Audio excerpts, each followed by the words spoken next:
thoughts on Trump cabinet choices? Nick, do you have any thoughts on Trump cabinet choices? Yeah, well, here is an interesting one. And, who knows the reality of the actual situation. But, Robert F. Kennedy Jr. has been saying that he is going to be in charge of America's health. And he's part of the MAHA movement, the Make America Healthy Again movement. And Donald Trump at his Madison Square Garden rally said that he was going to put RFK Jr. in charge of our health, which comes down to, getting rid of various kinds of innocuous dyes and things like that. There's a widely circulated video of him going after tartrazine, which is what makes Captain Crunch yellow. And, if we can pull on that thread, Matt, everything's going to be all right.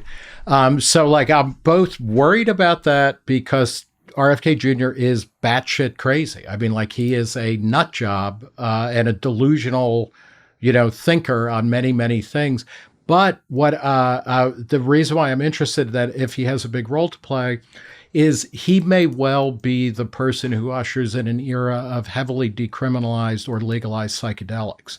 RFK Jr. has a long history as a drug addict as well, and he comes from a family that is, has more substance abuse problems than they have courtesans. This is a big thing, but he is absolutely steadfast in saying you don't fix any of this through prohibition.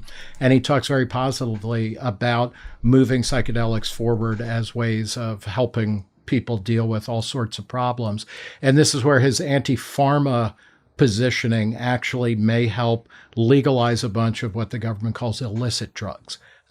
Things like weed, things like psychedelics, et cetera, because they're not yet in the pharmaceutical arena, because they can't be, because research on them and certainly sales and distribution and marketing are either illegal or so heavily circumscribed that you can't get done. So we may be standing on the threshold of RFK Jr., a guy who is on testosterone and human growth hormone and steroids up the yin yang, who has a dead worm in his brain that has never been removed by his own testimony, and is a former junkie, maybe the person with Donald Trump, who is the least psychedelic person you could imagine. ChatGPT couldn't come up with a more anti-psychedelic persona than Donald Trump, but they may be the ones who, push a lot of this through in a way that would be a great, wonderful, ironic trip. That was a clip from the latest Reason Roundtable. If you want to see more clips, go here.